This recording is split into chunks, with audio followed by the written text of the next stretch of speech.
దేవుని నామానికి స్తోత్రం. హల్లెలూయా. ప్రభువైన యేసుక్రీస్తు నామములో అందరికీ కూడా నా హృదయపూర్వకమైన వందనాలు. ఫిలిప్పీయులకు రాసిన పత్రిక 4వ అధ్యాయం 5వ వచనాన్ని ఈ రోజు దేవుని వాక్యంగా ధ్యానించేద్దాం. మీ సహనమును సకల జనులకు తెలియజేయడి. ప్రభు సమీపంగా ఉన్నాడు, దేని గూర్చి చింతపడకుడి. ఇది ఇంకా కంటిన్యూగా ఉందండి. సో ఈ పార్ట్ని ఈరోజు మనం ధ్యానం చేద్దాం.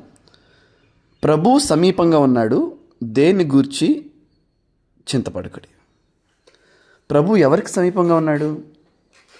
ప్రభు మనకు సమీపంగా ఉన్నాడు, దేని గురించి చింతపడకుడి. చిన్నపిల్లల్ని రోడ్డు మీద వదిలినప్పుడు చిన్న చిన్న శబ్దాలకి కూడా వారు భయపడి తల్లిదండ్రుల దగ్గరికి పరిగెత్తుకొస్తారు. రెండవది ఏంటంటే, వారు కూడా అంత ధైర్యంగా రోడ్ల మీదకి పరిగెత్తుకెళ్ళగలగటానికి గల కారణం వారి తల్లిదండ్రులు వారి పక్కనే ఉన్నారన్న ఒక ధైర్యం.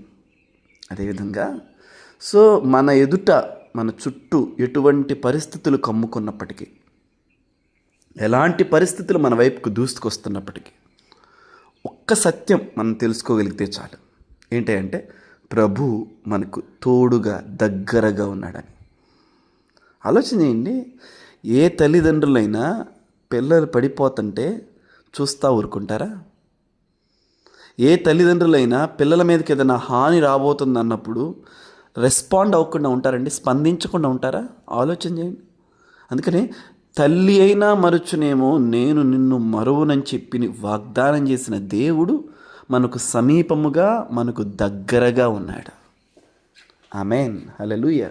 సో ఇప్పుడు మనం దేని గురించి చింతపడాలి అంటే, ఐఎమ్ నాట్ కన్విన్సింగ్ మీరు చింతపడొద్దని డైరెక్ట్గా నేను చెప్పట్లా. ప్రభువు ఉన్నాడు కాబట్టి చింతపడొద్దని వాక్యం చెప్తుంది.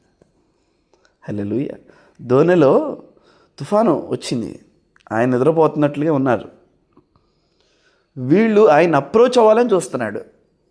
వీళ్ళు చేయాల్సిన ప్రయత్నాలన్నీ చేసేసి ఇక వాళ్ళ వల్ల కానప్పుడు మేము నశించిపోతున్నాం, నీకు చింత లేదా అని చెప్పేసి అన్నారు. ఆమేన్. సో అప్పుడు కోపడ్డాడు యేసయ్య, అల్పవిశ్వాసులారా అని. ఎందుకంటే వారి అల్పవిశ్వాసాన్ని బట్టి ఆయన ఉన్నాక కూడా తుఫాన్ ఆయన ఏం చేయగలుగుతుంది? ఆ దోణి ఏం చేయగలుగుతుంది?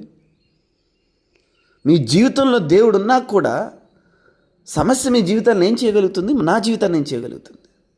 దేవుడు ఉన్నాక కూడా. హల్లెలూయా, ప్రైజ్ గాడ్. నిరాకారముగా శూన్యముగా ఉన్న భూమిని మార్చివేశాడు. జలములతో నింపబడిన భూమిని కింద జలంలో పై జలములను వేరు చేసినది, వెలుగు కలుగునుగా కానీ పలికింప చేసిన దేవుడు. ఏదైనా చేయగలిగిన దేవుణ్ణి మనం పక్కన దగ్గరగా సమీపంగా ఉంచుకున్నాం. ఆయన చూస్తా ఊరుకుంటాడు అనుకోవద్దు, వదిలేసాడని అంతకంటే అనుకోవద్దు. ఆయన మనతోనే ఉన్నాడు, మనకి సహాయం చేయడం కొరకే ఉన్నాడు. ఆమేన్, హల్లెలూయా. దేన్ని గురించి చింతపడకుడి. ఆమేన్.